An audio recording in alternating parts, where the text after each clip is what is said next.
Hey, how's it going? Andy here, and in today's video we're going to be taking a look at the Hypercan Supaboy SFC.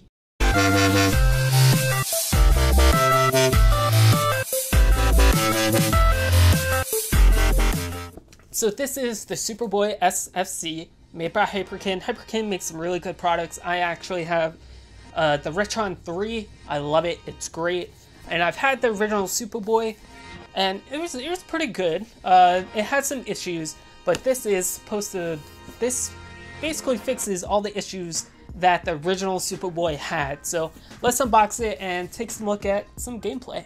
Alright, so here is the Supaboy SFC. So the FC just stands for, I'm assuming, Famicom, because it has the Super Famicom style buttons, like the color buttons. And for the most part, it looks the same as the regular Supaboy S. Like I said, for the most part. But here's the box. See, it's Hypercan. Hypercan always has really nice boxes. So it has the little notch cut out.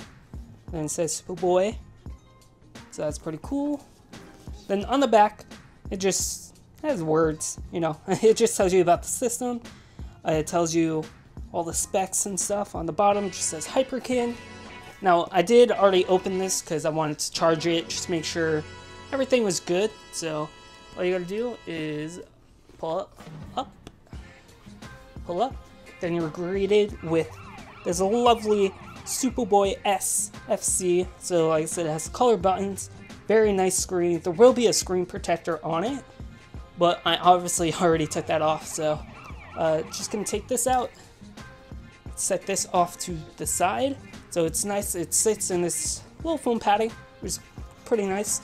Then this just comes right out. And this is going to have all your stuff, like the instructions. So you got, like I said, you got the instructions. I got a nice little pouch. You got the power cable. It does not come with the power brick. At least this one didn't. It basically just uses, if you have a cell phone with the USB, whatever, yeah, you can just use that. Got the AV, which some people might be a little disappointed in. I personally don't care. And has the wrist strap. Then we have the Supaboy itself. Now it feels very good. It feels very solid. The last one, like the regular Supaboy, kind of felt a little cheap. This one feels really good. So it has like this nice heft to it. I just remember the first Supaboy, like I said, just feeling a little bit cheaper. But the screen is very nice. It is a glossy screen, like you can see me. Hi. You got your two controller ports right there. Got the AV on and off. Reset, PAL and NTSC. So it can play PAL games and can even play Japanese games because it runs in NTSC.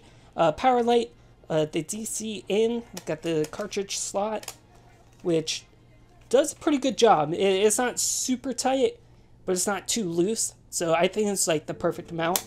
But it has a nice little dust cover. Got the shoulder buttons. Start select, obviously. Got the speakers, D-pad. D-pad feels great, honestly. It's like one of the best D-pads I've felt in a pretty long time. Underneath, got the headphone jack, volume, brightness, and the aspect ratio controller. Right here, this is where the wrist strap would go. I'm not going to use that. And on the back, just got where the battery goes. It is held in by a little Phillips head screw. Not a big deal. But let's test out some games. So first game I'm going to test out is Rockman X2 or Mega Man X2. Like I said, it just goes in, then power button, and in the corner it will say NTSC. Reads it just fine. I do have the aspect ratio set to 16:9 instead of 4:3, so it will stretch it out. Trying to get it without glare. So to change it, all you gotta do is just gotta hold this button, and it should change it. There we go. Then the same button controls the brightness, so that's all the way off. That's 1, 2, 3. So there's 3 stages of brightness. And it actually is pretty bright. It's a very nice looking screen. Obviously me just recording it, doesn't do it justice whatsoever. So I just want to show that it can play Japanese games. Next game, we have Turtles in Time. Turn it on. Again, NTSC. If it's in PAL, it'll say this game isn't supported in PAL, but it'll still play. We'll say the speakers are nice and loud. Like, it's not even turned up all the way. That's all the way. It's pretty loud. So, it's very responsive. The buttons feel great. Honestly, I have no issues with it. Like I said, it's when you're looking at it dead on, the glare isn't as bad, but in the camera, it definitely picks up some glare. So, it's kind of hard. I'm trying to look through the camera and trying to play. Last game I'm going to test out is Super Mario World All-Stars and Super Mario World. Go ahead and plug that in. Turn it on. Again, boots right out, no issues. Screen looks great here. I'm gonna stretch it out for you guys. You just hold it down for a couple seconds. It does stretch it. Meh. It's not the best looking, but it's not awful. So like I said, the Supaboy SFC is definitely very nice. It feels just great in your hand. Has these nice grooves. It just feels great. The screen is awesome. The speakers sound great. And overall, it's just a very well-built handheld system. Now on for the price. The game store that I got this at had it at $95.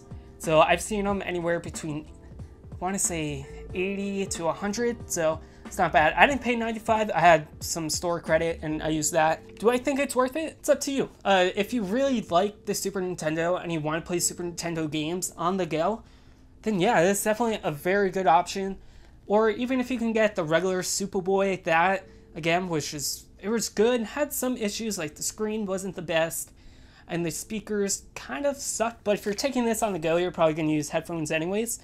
Yeah, overall, I would definitely recommend it. I mean, if you like it, especially if you want to play like import games, this is definitely the way to go. Now, I don't have any games with the FX chip, so I can't test to see how well those work, but I'm assuming they're just gonna work fine, because from my understanding, it's hardware emulation, it's not software emulation, so it shouldn't have any problem with that.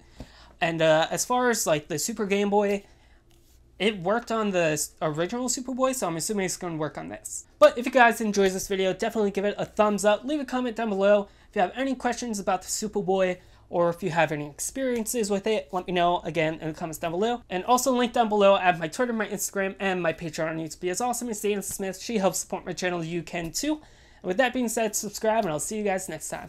Peace.